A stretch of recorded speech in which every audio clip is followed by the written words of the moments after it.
Hello les amis, j'ai juste un petit message du jour qui m'est venu tout à l'heure que j'avais envie de faire passer de manière très courte. J'ai eu ce message que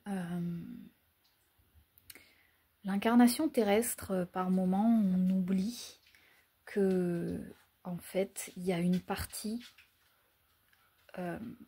comment dire, inévitable de l'incarnation qui est la contrainte.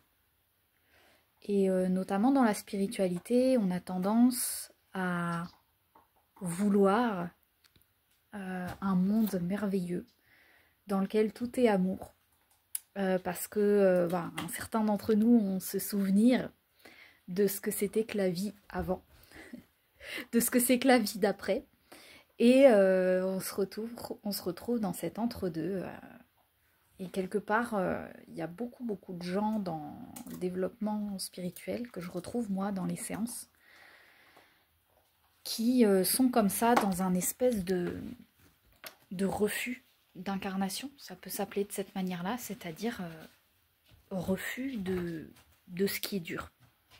Moi, je l'ai vécu pendant très longtemps et probablement j'y suis bien encore.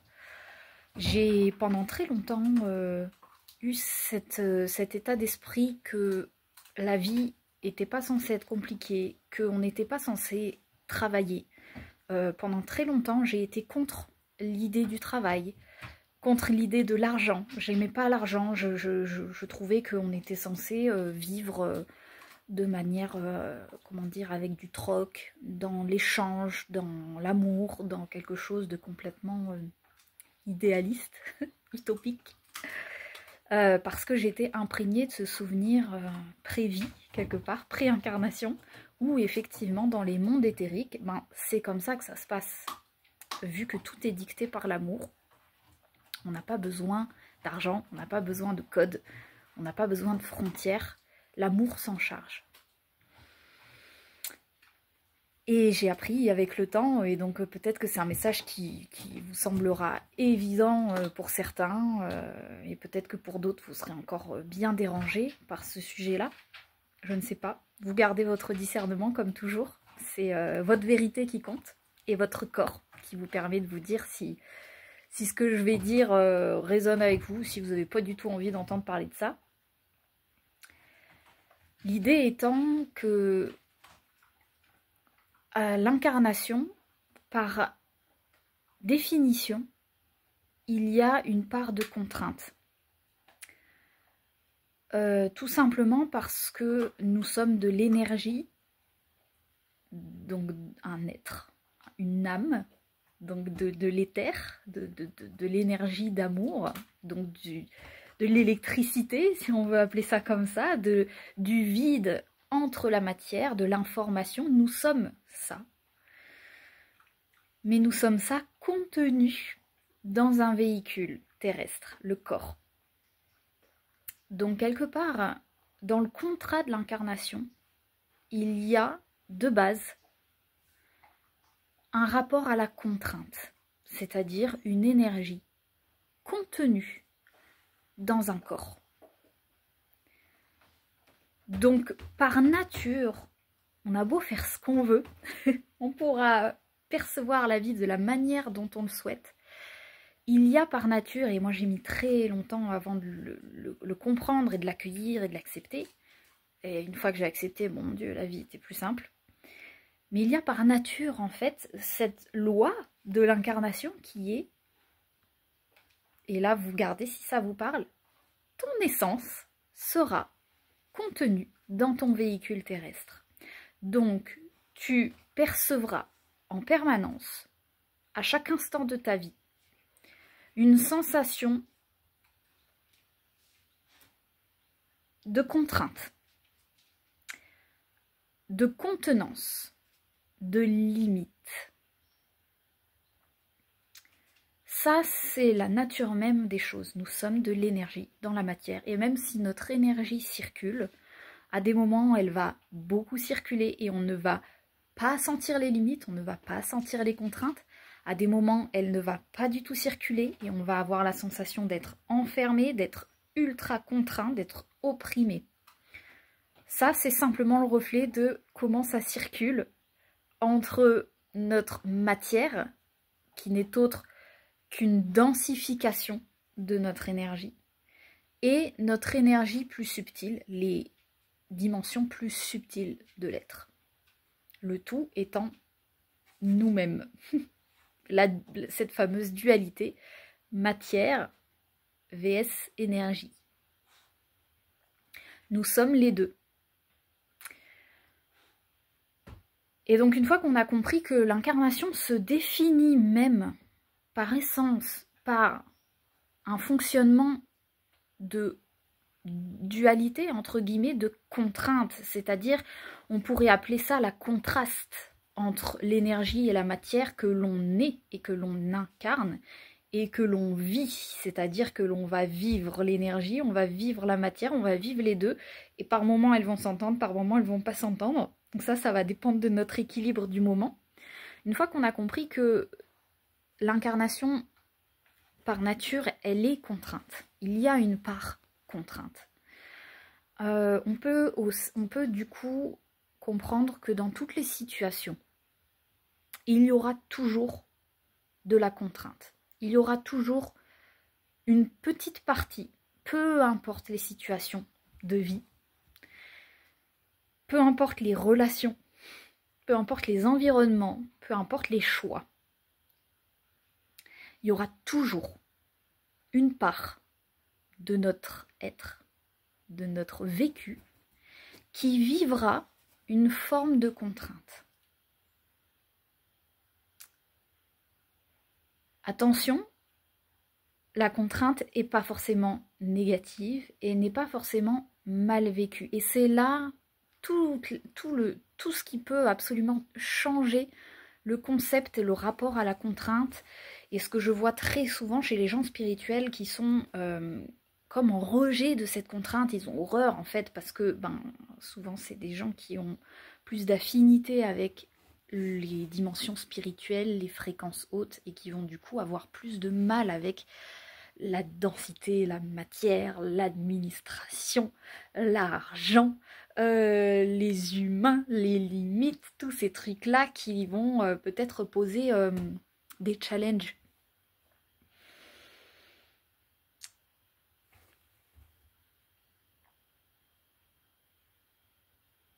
Et en réalité, tous ces sujets-là qui sont qu'on peut rapporter au masculin, d'ailleurs, si on veut parler des polarités masculines et féminines, le féminin étant la dimension non manifestée, l'information, le quantique. Le masculin, c'est la dimension manifestée, la dimension visible, terrestre, concrète.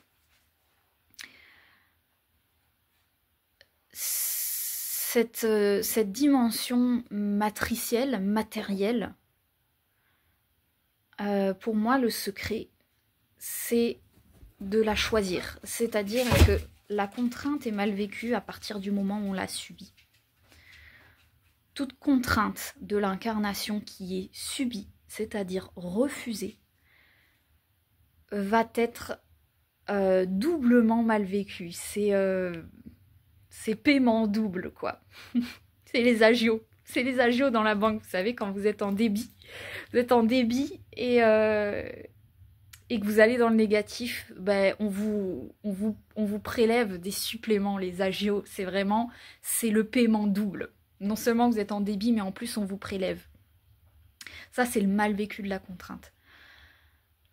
À partir du moment où on a compris que la contrainte, c'était quelque chose d'inhérent à la matière et que quels que soient les choix qu'on fait, il y aura forcément une part de contrainte, une part de nous qui va être dans une forme de contrainte.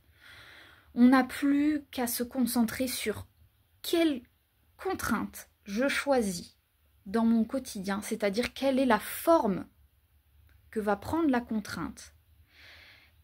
Et si l'on se met à choisir la forme, la contrainte se transforme en quelque chose de dynamisant, de stimulant, d'énergisant, quelque chose qui vient stimuler la part masculine de nous, donc vraiment entretenir une forme de dynamisme et de vitalité, bien que ce soit de la contrainte, parce que ça crée comme une sorte de frottement, vous savez, comme les dynamos, ça peut créer de l'énergie en réalité. Une seconde, je vais voir où sont partis mes chiens, j'ai toujours pas mes clôtures. Donc mon point dans tout ça, c'est que je vois depuis quelques années des gens qui sont dans des situations pas très agréables d'un point de vue de la matière, un peu en galère, et qui subissent beaucoup justement ce rapport à l'incarnation, ce rapport à la matière, qui subissent la dimension de l'argent, la dimension du travail, la dimension du système, qui sont révoltés contre plein de choses, qui sont révoltés contre le système, qui sont révoltés contre l'état des choses sur la planète, sur les autres, parce que les autres font partie de la dimension extérieure, donc qui vont être énervés contre les autres, qui vont être révoltés contre l'aspect, le rapport au travail, travailler pour vivre, le rapport finalement à la survie, c'est-à-dire cette dimension que l'on n'avait pas dans le monde éthérique, qui est sur Terre. Moi je le redis souvent dans les séances, sur Terre, c'est la règle. Pour vivre, il y a un rapport à la vie, qui est le mouvement physique, qui est l'animal dans la nature. Pour se nourrir, il part chasser. Et c'est un mouvement naturel, c'est un mouvement qui peut se faire en joie, c'est un mouvement qui peut être du jeu. Il chasse, il a sa proie, il est content, il fait son petit festin, et puis après il roupille, hop, il passe en mode repos, réceptif. Et puis il a tendance à jouer juste après avoir mangé, parce que c'est un moment où il célèbre. Il se repose, et puis il a cette espèce de timing de vacuité, où il transmute quelque chose, et puis hop, le cycle suivant arrive, parce que l'appétit appelle, et tiens, si je repartais chasser. Le cycle naturel de la vie sur Terre. Nous, êtres humains, on a été un petit peu éloignés de ce fonctionnement-là, c'est-à-dire qu'on a perdu complètement ces concepts naturels des choses, de se mettre en mouvement par la vitalité naturelle, et donc on est rentré dans un système d'hyper-vie, j'ai envie de dire, d'hyper-activité, donc on va travailler, travailler, travailler. En plus, actuellement, sans percevoir les fruits du travail, hein, parce que l'argent, comment on dit là, le truc qui monte, c'est pas l'ablation, l'inflation, enfin bref, l'état des choses planétaire qui fait que plus on avance et moins les gens ressentent la récompense de ce qu'ils produisent en termes d'action. Tout ça fait que de plus en plus l'humain il s'est un petit peu éloigné de ce rapport à la nature des choses, qui est normalement, quand on se met en mouvement, effectivement, on a le festin au bout, on a tout de suite la récompense, et ce qui nous permet ensuite de célébrer et puis de passer en mode repos.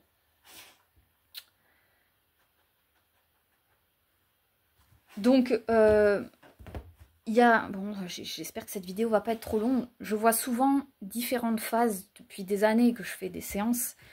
C'est en fait toujours les mêmes phases que l'être humain passe. C'est-à-dire que quand il a été en hyperactivité, qu'il a trop travaillé pendant des années et qu'il n'a pas eu ce sentiment de reconnaissance, qu'il a été vraiment dans une hyperactivité, c'est-à-dire trop d'action par rapport à la réception.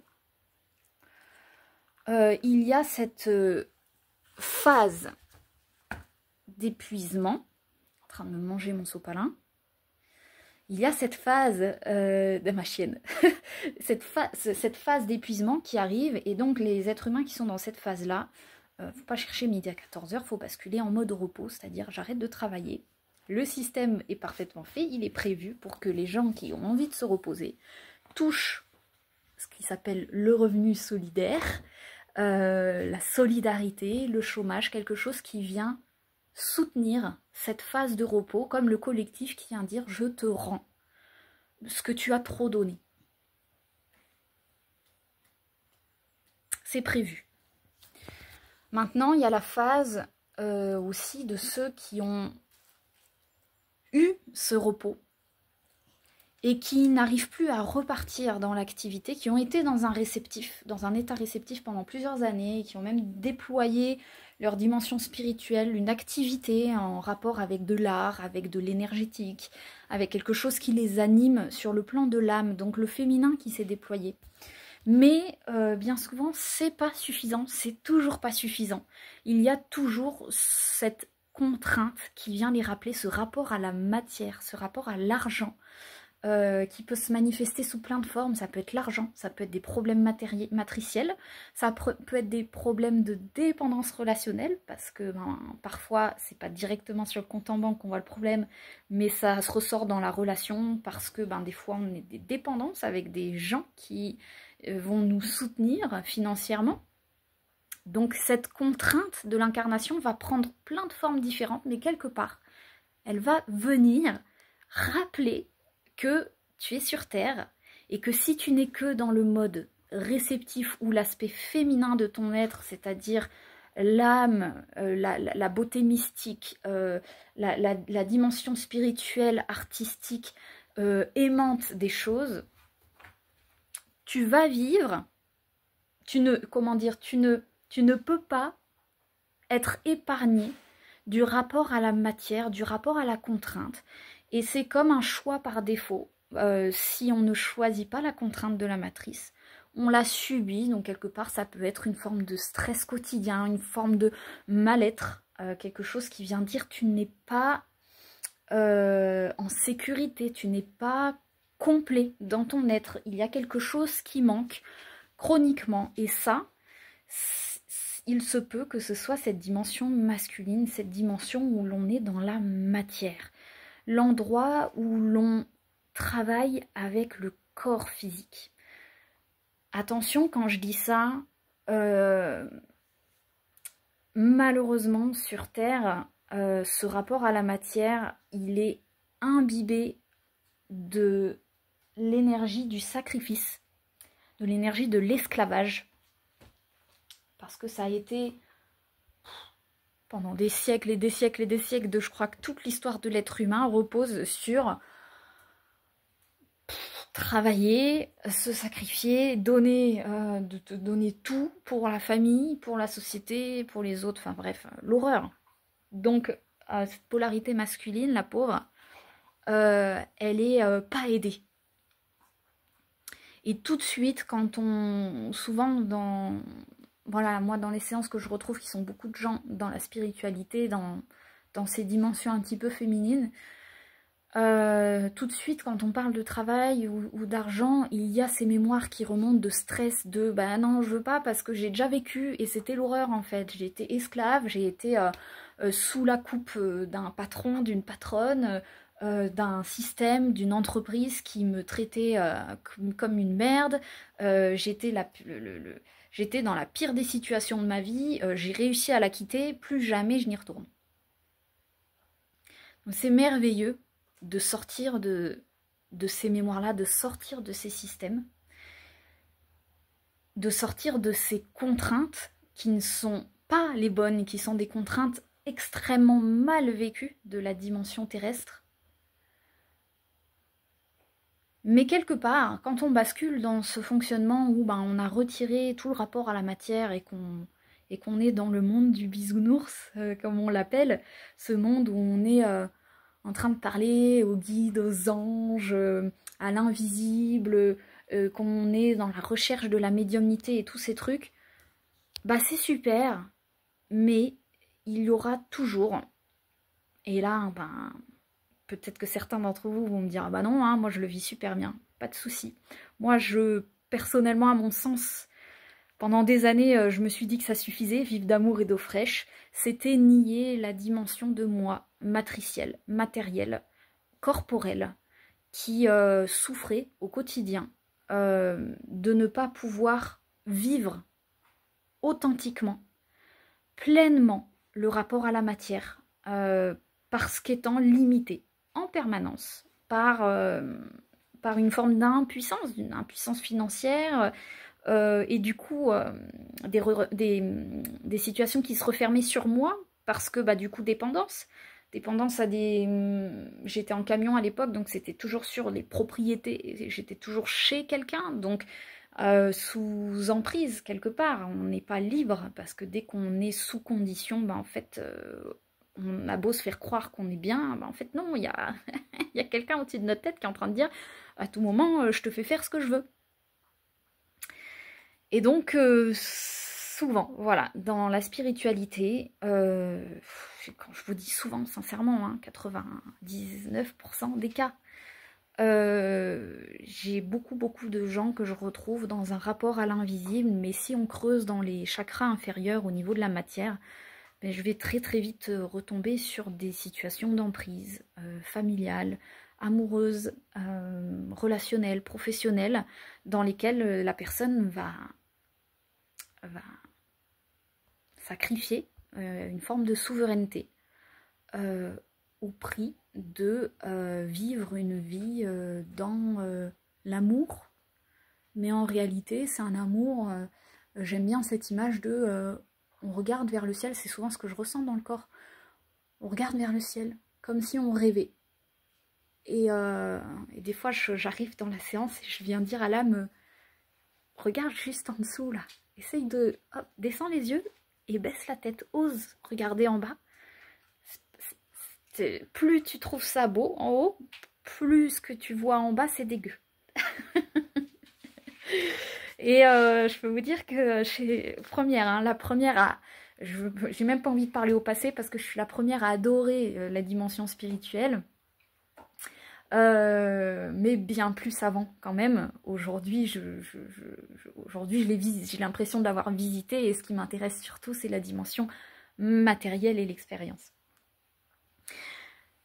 Donc tout ça pour dire que, à mon sens, l'incarnation, la définition même de l'incarnation, c'est être dans un corps physique. Ça veut dire accepter qu'il y a une part de la vie, de notre essence, qui traverse une forme de contrainte, par le simple fait qu'on est un véhicule terrestre.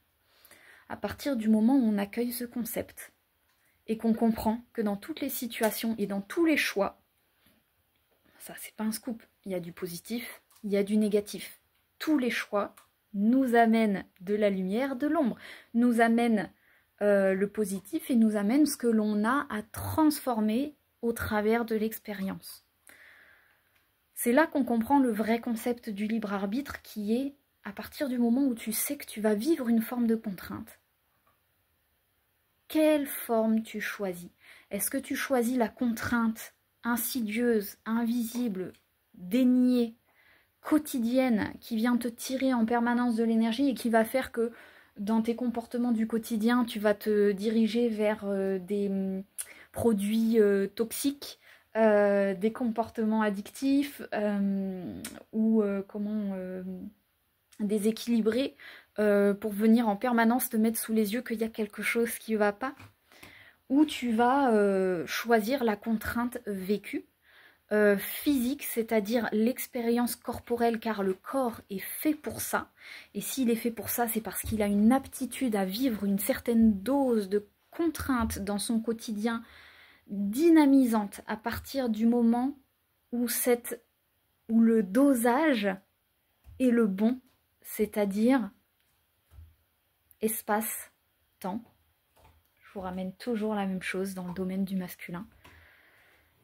Combien de temps tu es dans cette contrainte? Dans quel environnement? Dans quel espace? Si ces paramètres sont conscients et sont choisis et sont conscients dans le sens protégé,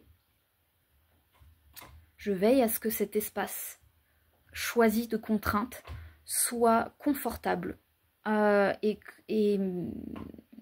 dynamisant et vitalisant. Et à partir du moment où il y a quelqu'un dans mon travail, parce que c'est la dimension du travail à mon sens, hein, mais vraiment dans le bon sens du terme, le même travail que font les animaux pour aller se prendre à manger, le pivert qui va taper sur l'arbre une certaine partie de son temps, la fourmi qui va travailler, le cloporte, vous prenez n'importe quel animal, il a dans sa journée une dimension de travail, et puis une dimension de joie, une dimension de jeu, une dimension de repos, une dimension de reproduction, une dimension, comment on dit, élever ses enfants, enfin, il y a tout, il y a tout, mais la dimension du travail y est. Si le rapport au travail est détestable, désobligeant, que votre corps a des allergies, rien que de penser à se mettre en contrainte, c'est que vous êtes encore dans cette phase allergique. Il n'y a pas de problème. Je l'ai vécu pendant des années, je me suis donné des années où je n'ai pas travaillé, où je n'ai fait que ce qui me plaisait, parce que le rapport à la contrainte, c'était hors de question. C'était hors de question, je portais, et encore aujourd'hui, hein, je porte moi dans les mémoires vraiment mes ancêtres, qui étaient, je pense, des paysans et qui ont dû être dans un rapport au corps, au sacrifice. Et je suis venue pour... vous regardez les premières vidéos, c'est les premiers trucs que je dis sur ma chaîne, c'est moi, je prône le rapport doux à la vie, la possibilité de vivre une vie qui ne soit que en jeu, en confort, en joie. Et je suis encore là-dedans. Ce qui s'est ajouté, c'est simplement la conscience qu'il y a une dimension de contrainte, et à partir du moment où elle est choisie et où elle est consciente, dans le sens protégée, parce que c'est... je vous prends l'exemple, moi aujourd'hui, c'est un métier que je fais dans la matrice qui est la kinésithérapie, j'en fais une toute petite partie dans mon emploi du temps. Ce rapport à la contrainte, donc c'est l'endroit où je vais vraiment être dans le monde matriciel, comme tout le monde. C'est le plus challengeant pour moi, parce que c'est l'endroit où on va, c'est à mon sens l'endroit où je vais être au contact des ombres, au contact de la dimension la plus basse de la Terre. C'est l'endroit où je vais vraiment être dans le monde quotidien et où je vais entre guillemets être exposée, c'est-à-dire où je vais ouvrir à la possibilité qu'on vienne me contacter et échanger avec moi dans ces dimensions les plus basses de l'existence. Donc, à mon sens, l'endroit de la contrainte, c'est l'endroit qui requiert une certaine conscience pour protéger, pour veiller à ce que cet espace soit sécurisé, et qui demande une certaine lucidité, parce que moi, ça fait plus d'1 an et demi, je crois que j'ai repris, je sais plus, oui, c'est ça. Et j'ai remarqué que je suis à cet endroit testé, mais je peux vous dire que c'est vraiment l'endroit des ombres. C'est l'endroit où c'est les plus gros challenges, les plus grandes épreuves, les endroits des emprises, les endroits de ce genre de choses un peu insidieuses où régulièrement je démasque et je me dis waouh, encore une prise de pouvoir à cet endroit-là de laquelle je dois me libérer. Donc l'endroit de la contrainte, à mon sens, ça demande une conscience vraiment grande, mais on est à ce moment de l'évolution terrestre où tous les gens qui ont travaillé sur eux depuis des années, qui sont dans la spiritualité depuis des années, ils sont prêts. Ils sont prêts pour être dans la dimension matricielle et pour repérer tout ce qui n'est pas lumière, tout ce qui n'est pas juste, tout ce qui cherche à profiter, tout ce qui... et venir transmuter en paix ces endroits-là. On a été préparé pour ça depuis 2020 et depuis 2012.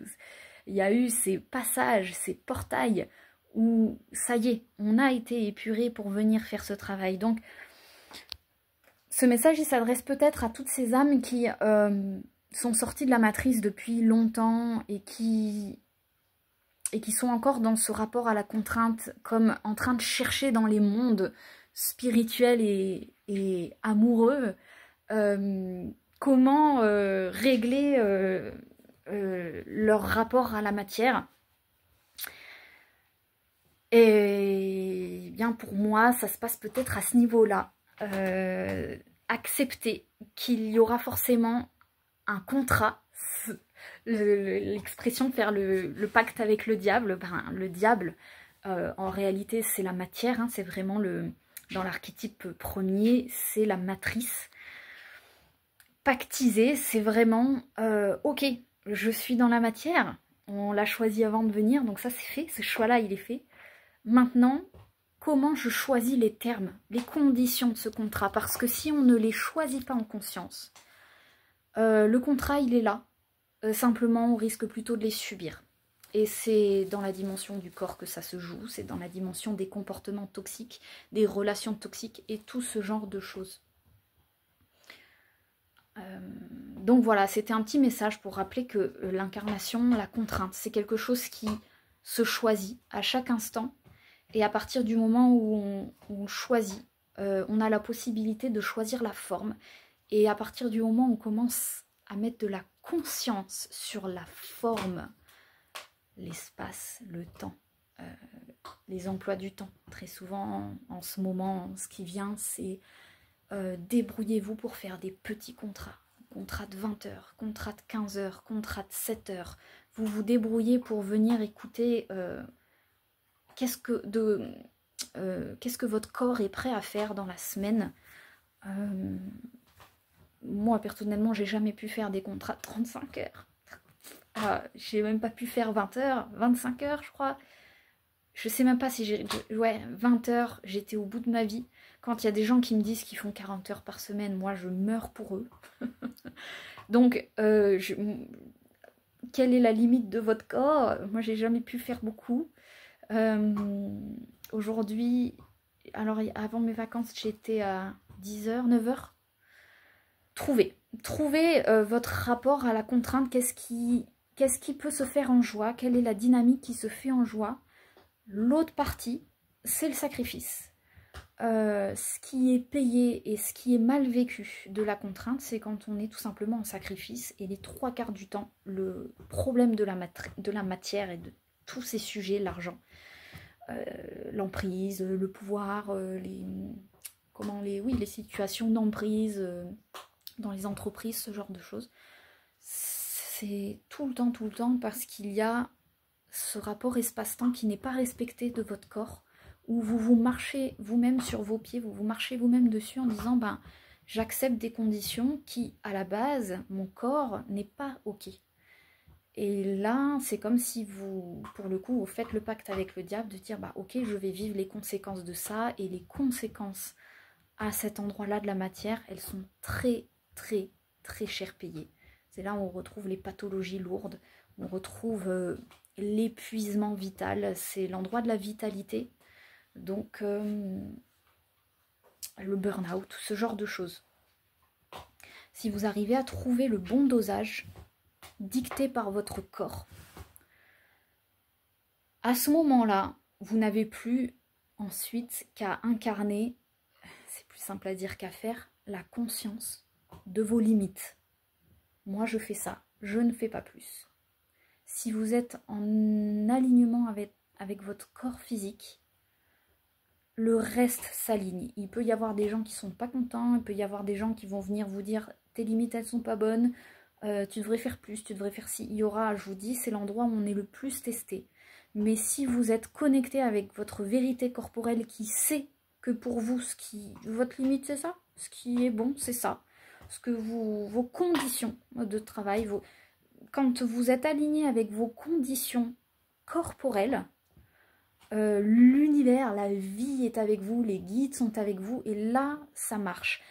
Et dans ces conditions, la contrainte, elle peut être vitalisante, sécurisante, dynamisante.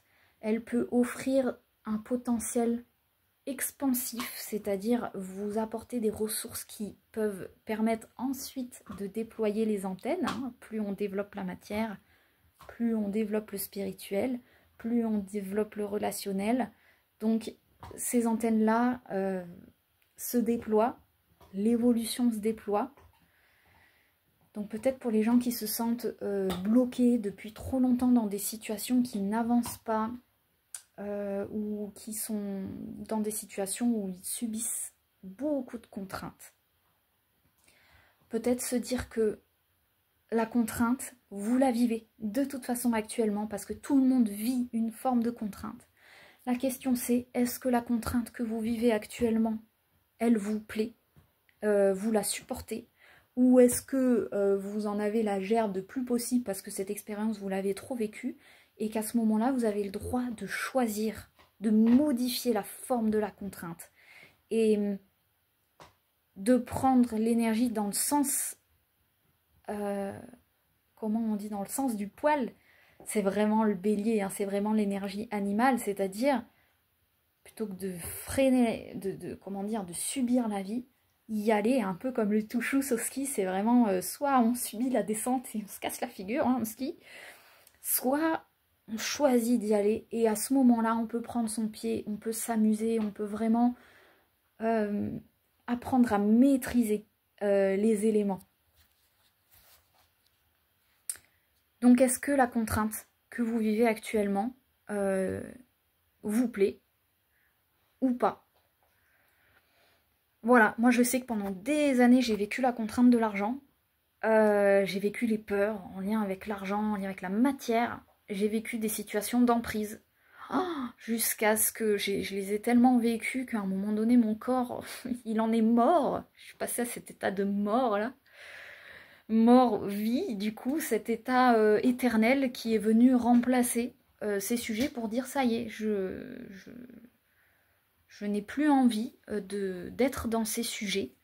Et donc voilà, rapport à l'argent, rapport à la contrainte, rapport au relationnel, rapport à toutes ces choses où j'ai décidé de poser les termes, en fait. Pas sous forme de contrôle, mais vraiment, la vraie question, c'est qu'est-ce qui met en joie au niveau du corps physique? Qu'est-ce que votre corps physique trouverez acceptable de vivre dans votre quotidien? Pour certains, ça va être un repos exigé, non avoué, peut-être qui ne s'autorise pas encore à l'affirmer.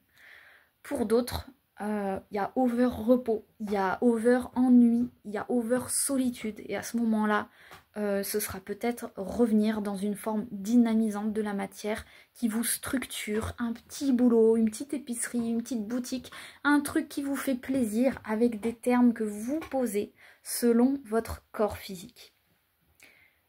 Comment manifester ça? À partir du moment où vous êtes aligné à vos conditions corporelles, vous attirez le bon job, la bonne situation, la bonne personne. C'est toujours la même chose, c'est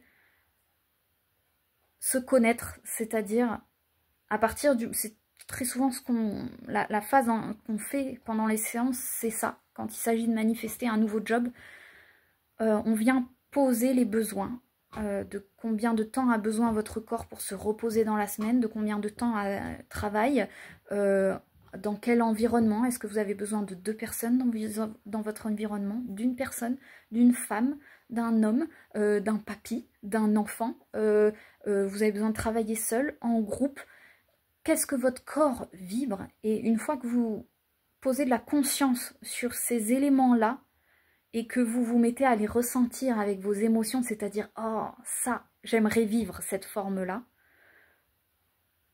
c'est la clé pour attirer le processus. J'ai bien conscience que tout ce que je dis là, ça se fait pas, peut-être pas du jour au lendemain, c'est pas toujours super simple. C'est souvent des processus qu'on fait dans les séances, qu'on fait dans les soins. Voilà, il est possible que derrière cette vidéo, j'ai encore beaucoup de contacts. Je préviens d'avance que je prends une petite semaine supplémentaire de vacances parce que j'ai besoin de temps pour m'occuper de ma maison, de mon emménagement. Mais bien sûr, c'est avec plaisir que je vous accompagne là-dessus parce que c'est des endroits qui demandent, comme beaucoup de situations, peut-être des coups de pouce pour pouvoir se ressentir, se connaître, raisonner et sentir qu'est-ce qui vous parle, venir libérer les mémoires qui entravent la possibilité de ressentir ce qui est bon pour vous dans le moment présent. Voilà les amis.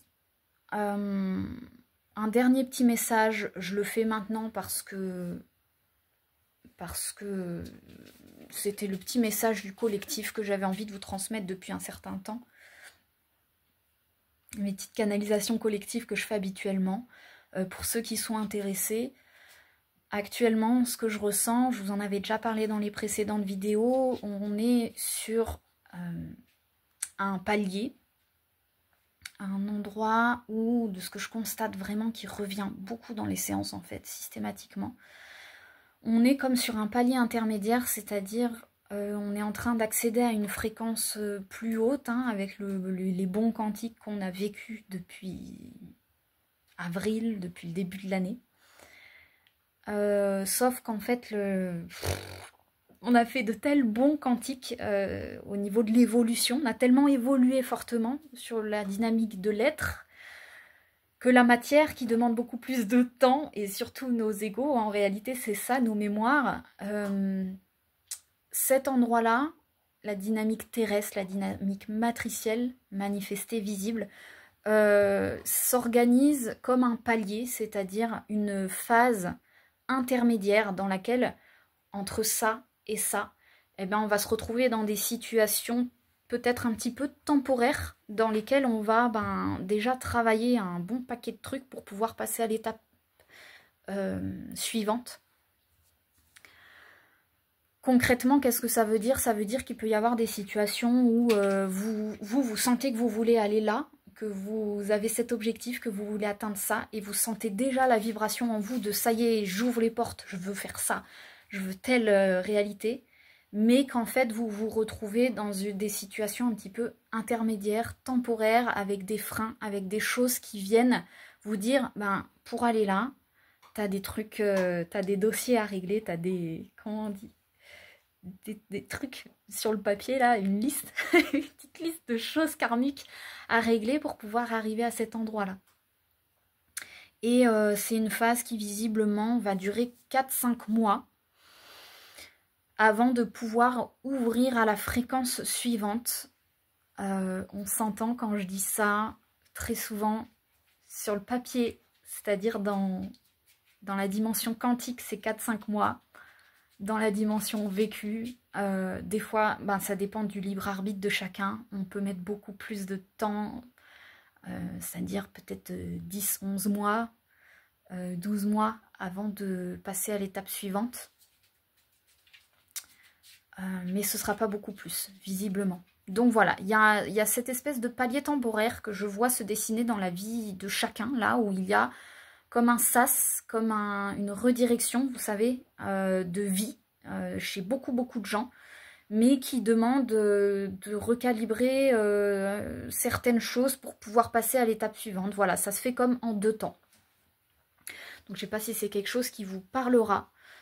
En tout cas, il y a des choses qui sont vraiment réellement positives, et en même temps, on est d'accord, je vous l'ai dit je crois dans des vidéos précédentes, fin août, on y est, c'était prévu.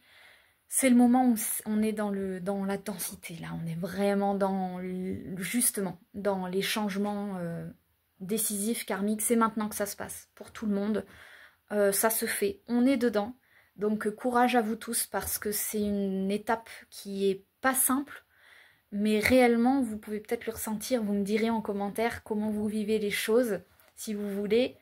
On est vraiment dans l'actuel changement, vous savez, les choses qui s'actent, qui se transforment. Là, maintenant, dans la matière, ça se fait. Et donc, pour septembre, il va probablement pouvoir s'ouvrir de nouvelles voies. Ça arrive. Mais là, on est vraiment en train de traiter officiellement, matériellement, matriciellement les dossiers. C'est pas plus compliqué que ce qu'on a vécu tout l'été. Simplement, cet été, on était plutôt dans des dimensions intérieures, pour certains. Là, c'est dans la matière que ça se passe, dans le concret. Et puis pour d'autres, ça peut être aussi inversé, c'est-à-dire que cet été, ils étaient peut-être dans la matière, dans le dur, et là, ils vont le vivre de manière plus intérieure, plus...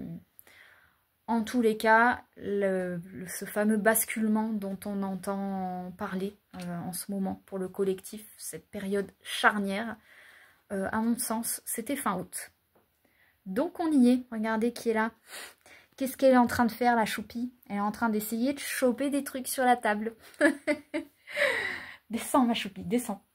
Voilà, allez, ben, je vous embrasse. N'hésitez pas à me dire si ça aura pu résonner pour vous. Je vous fais plein de gros bisous. Et puis vous trouvez toutes mes informations dans la barre de description de la vidéo pour ceux qui seraient intéressés par mes services. Aussi, je vous en parlerai, dernière info, dans la vidéo probablement prochaine. J'ai l'intention d'ouvrir des stages de constellation familiale sur 2 jours. Je suis trop heureuse de cette nouvelle énergie.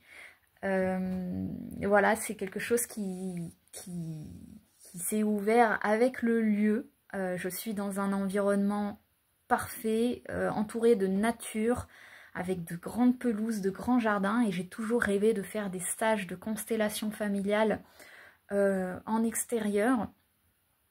La forme que ça va prendre, c'est un groupe de 8 personnes sur 2 jours, donc à savoir 4 constellations par jour. De le matin, de l'après-midi, et ce sera probablement sur le vendredi et le samedi. Voilà. J'avais l'intention de mettre ça fin septembre à 250 € le stage. Et puis, il est à votre charge tout ce qui est logement, trajet. J'ai simplement à me renseigner au niveau du logement. Il y a un gîte voisin de ma maison, c'est juste assez incroyable, qui a cet grand espace extérieur. Donc je vais me renseigner au niveau des dates, s'il y a des réservations possibles fin septembre ou au cours du mois d'octobre pour organiser ça. Mais vous pouvez déjà m'envoyer un mail ou me dire en commentaire si jamais c'est quelque chose qui vous intéresse. Moi, je serais ravie de le savoir, parce que pour savoir s'il y a des gens à qui ça parle. En tout cas, moi, mon cœur, il y est, très clairement. Je suis ravie. C'est mon rêve. J'ai toujours rêvé de faire ça. Mon âme a toujours été dans ces